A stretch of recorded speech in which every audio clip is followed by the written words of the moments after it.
Harry, I'm from London. Meghan Markle here.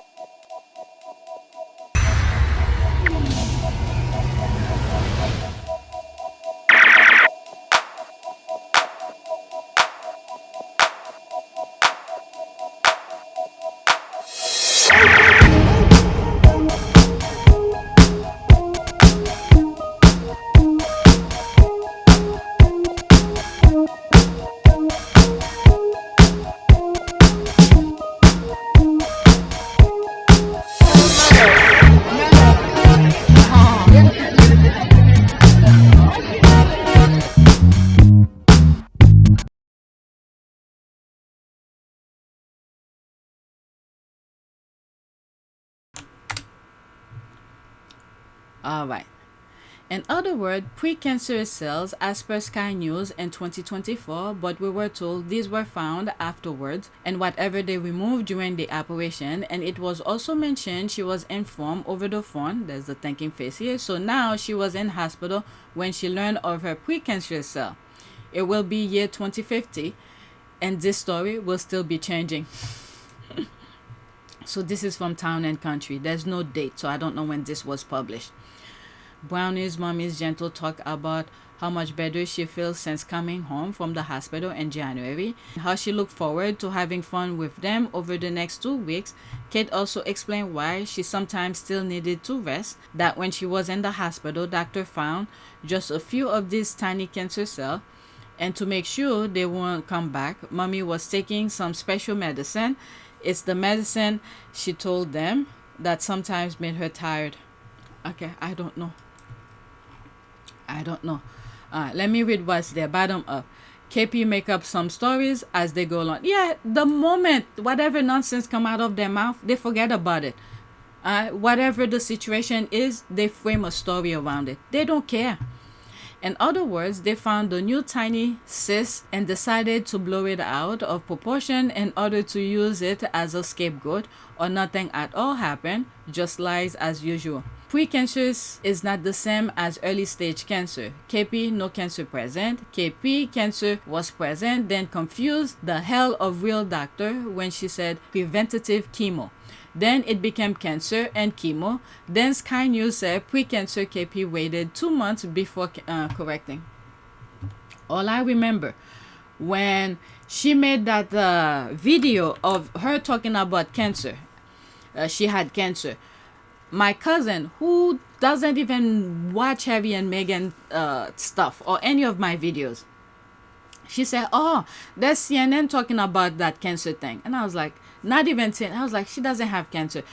The first thing that came to mind, she's taking a playbook from Charles. Okay? Because they want to give excuses so they don't talk about whatever issues. And then I decided to go watch the video, the CNN video. And the doctor that was listening to it, I think Anderson Cooper was there as well. He was still working with CNN. The doctor that CNN brought in was confused. He was like, I never heard of this before. What is this? What is that? So I was like, I didn't even bother finish listening to it. All right, next tweet. Oh my God. Why they doing all of this? I have no idea. All right, so there's Martin. Is there any comments? Alright, so this is the comment here. They have the 666 engraved in their heart. You can either protect children or you can protect pedophile. You can't do both. Epstein victims. Think I'm definitely going to get a cartoon done of that. Haha. Alright, so this is the tweet. I read the comment. No words needed to workshy Wails or people this what is it as pig? Is that pig? Shit thinking this is okay. Alright. 1 minute and 41 seconds, and then I'll go. Oh, I have 2 more. Morning, friends. Happy Saturday. How the heck you doing? Well, the media are telling us that this morning that the Glums, the Prince and Princess of Wales, paid £40,000 in stamp duty to secure their forever home. In the UK, if you didn't know, the government tax us on everything. They would tax us for literally breathing if they could. Fortunately, they can't do that. Get to the point, Martin. £40,000 is a lot of money to the average citizen in the UK, but I'll put this in the top left-hand corner. This is how much the Glums, between them, admittedly, get in revenue excluding their personal and private investments every single day. And the significance of the 666 is not lost on me. Wow. But at £66,000 every single day of the year, these two can afford to pay 40 grand. It's literally less than 3/4 of a day income from one verified source. And who's supporting this? The British people and the poorest people in the land, the poorest people in the UK might not receive this over 10 years, literally. But we accept the system in the UK. Everything's fine, nothing to see here. This is obviously all equitable and parity, and has parity. I was going to say paritable. Has parity for everyone in 2026. What an absolute joke. My opinion's not important. Yours is. Comments are open. Tell the world what you think. Yeah, Martin is a good person who report on some really substance stuff. If you're on TikTok, follow him. I'm not sure if he's on YouTube. He probably is, but this is a TikTok video. The other thing as well, like I've said, the US is on a pedestal right now of things that's going on.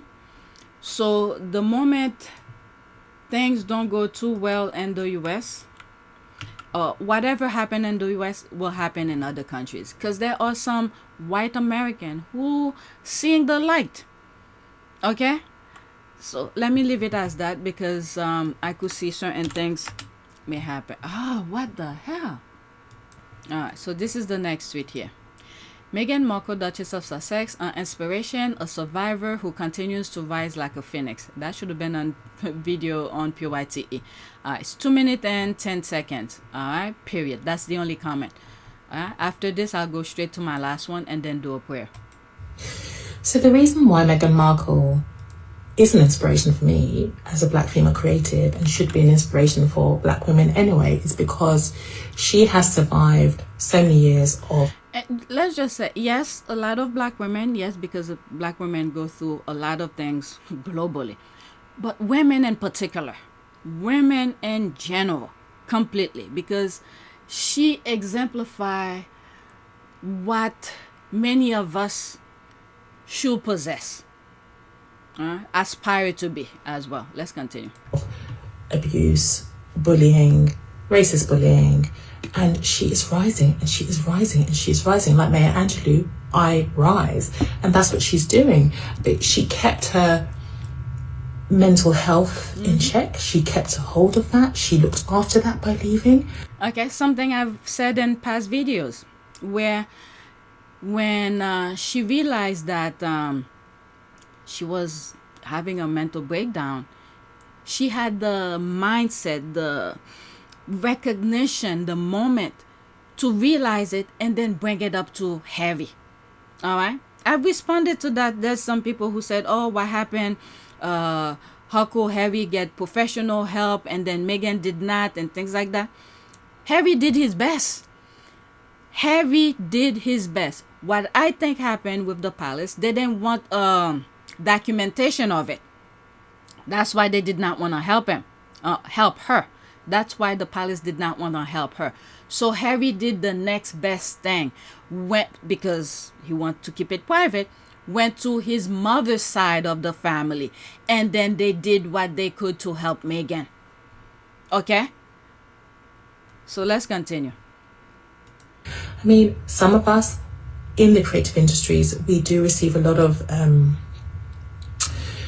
bullying, racist bullying, and it is damaging to the mental health, and some of us are driven out and are broken by it. The other thing as well, anybody, knock on wood, hopefully I don't get to that stage, okay, to that moment. I cannot speak for anybody. If you're gonna be on social media, and you have to feel confident with some of the things that you are saying. If someone proves you wrong, understand where the person is pointing, or their point of view. Try to understand their point of view and learn from it. But you cannot take things at heart, because there are people who literally sit behind their keyboard to make sure, to instigate, to gaslight you. This is something every creators need to understand. because the world that this devilish mindset wants to go, they want it to be dark.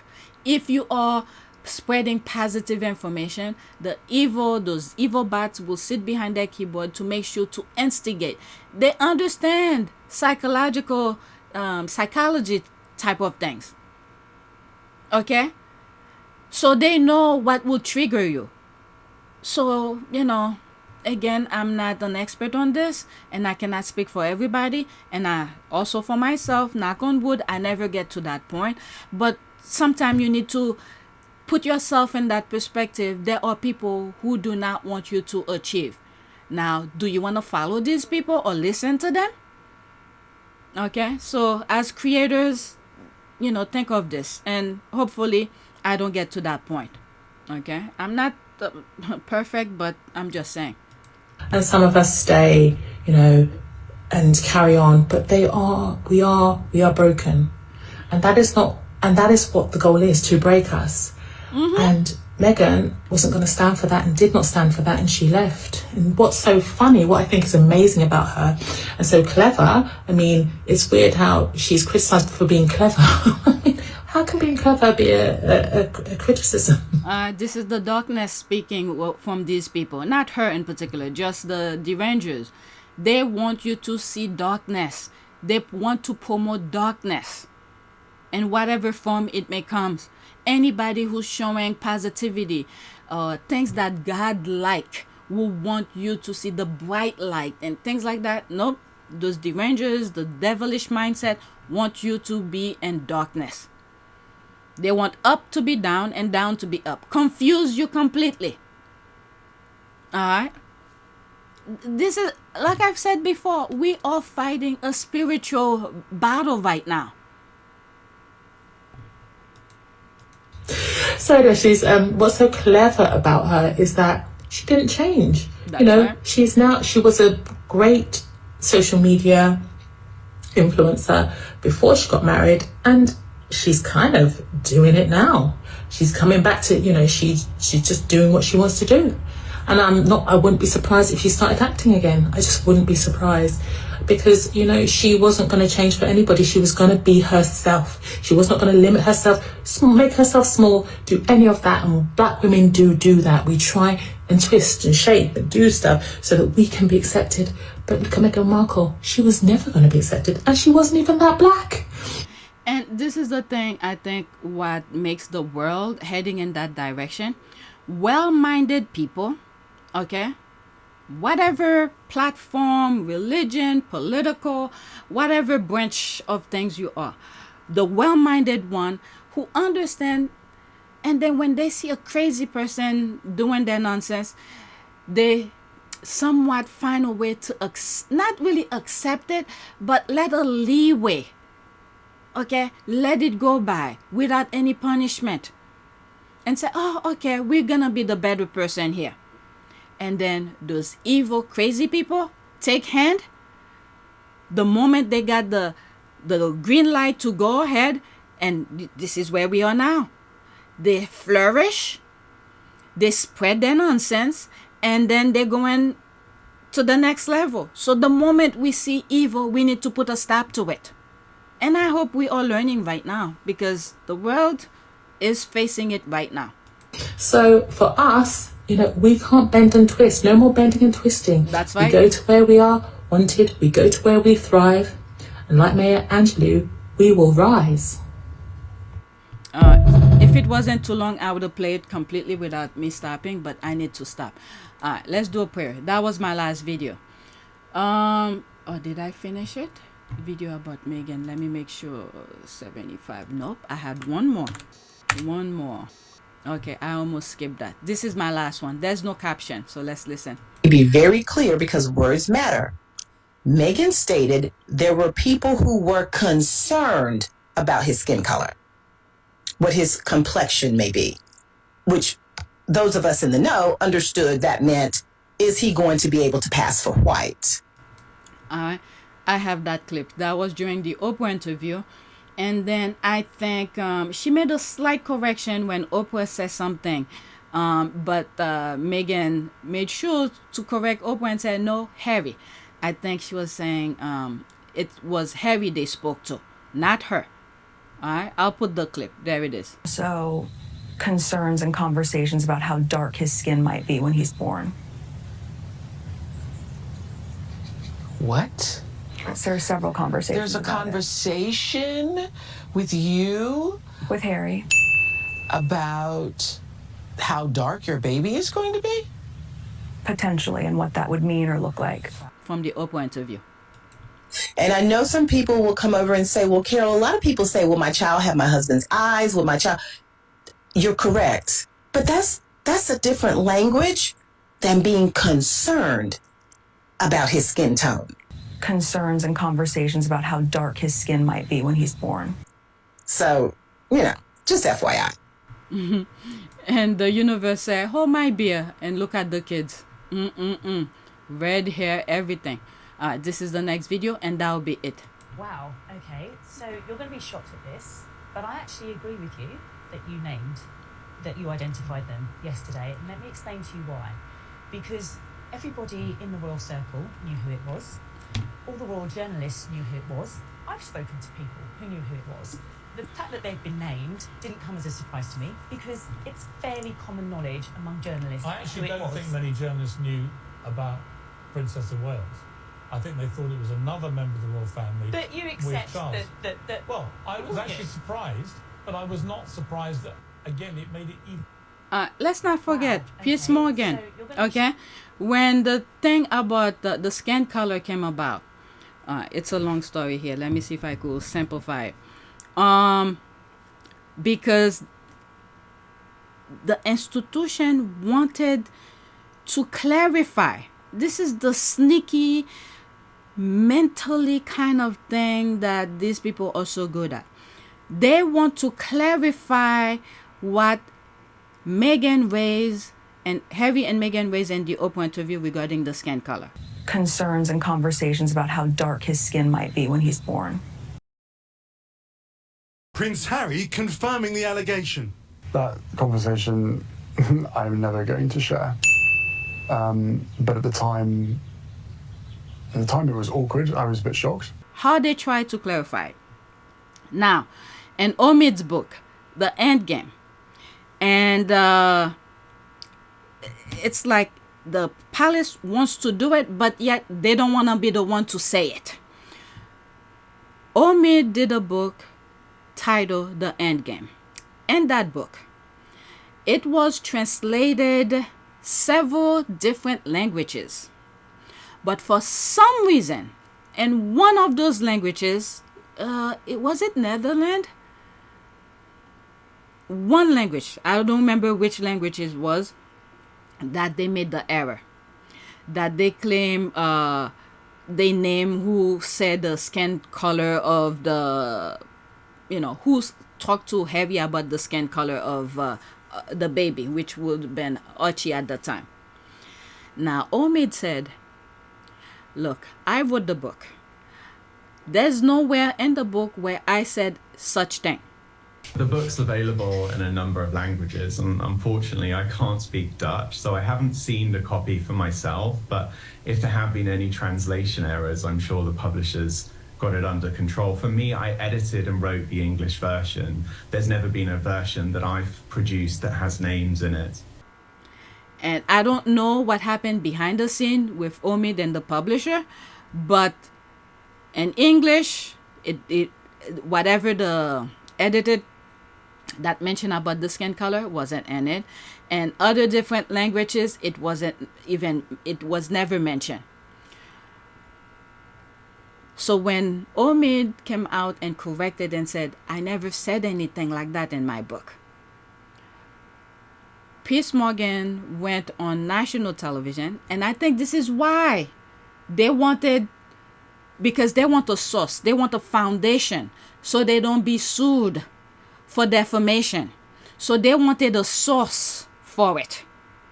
So they use Omid's book as the foundation, as the source, as to who said about the skin color. And then Piers Morgan, use that opportunity and claim that it was it Charles and Princess of Wales. Something like that. I have some of these here. Just look on the screen as I'm saying my thing. I will never believe it. But now we can start the process of finding out if they ever got uttered, what the context was, and whether there was any racial intent at all. Like I say, I don't believe there was. The royals who are named in this book are King Charles and Catherine, Princess of Wales. Okay? This is why they sabotage Omid's book. For that one language only. And I think it, and my, you know what? Let's leave it as that. So this is my last tweet here. Let's do a prayer. I almost skipped that. The last prayer that I said in my last video, prayer for unity. Okay, prayer for the world. Let me pause and think. No, I said prayer for grace. Let's see here. A grace prayer is a short prayer of thanksgiving offering before and after meal, or a petition asking God for his continued favor and strength. I don't know. The word grace came to mind, so I'm going to keep it as that. Traditional mealtime grace, biblical grace, a simple prayer for God's grace. Let's use that one. Number 3, a daily petition to request God's help in your daily walk. Lord, thank you for your abundant grace. When I am weak, I know your grace is sufficient for me. Guide my steps today and help me to show your love to others. In Jesus' name, amen. All right, so that is it.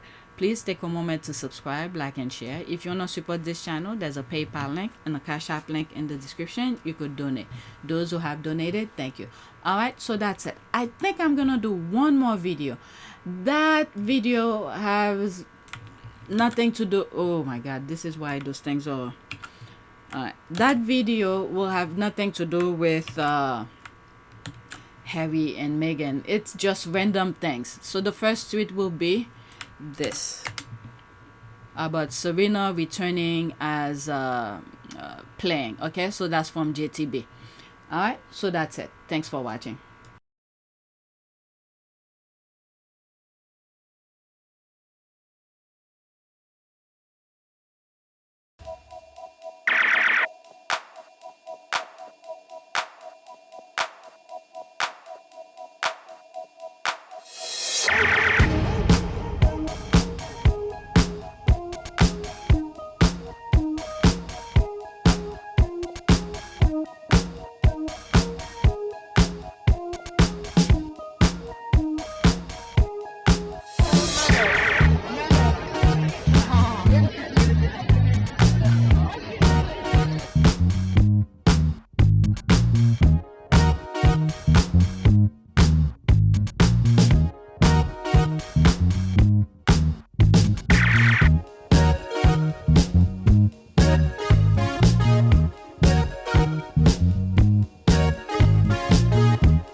It is a great privilege to be with all of you today.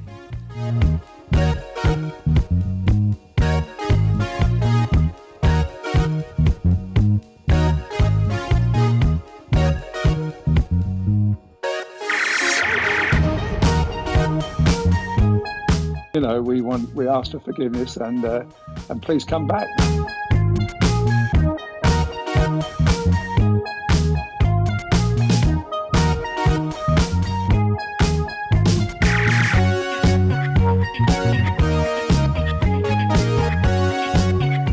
As you saw me find the love and happiness that I'd hoped for all my life.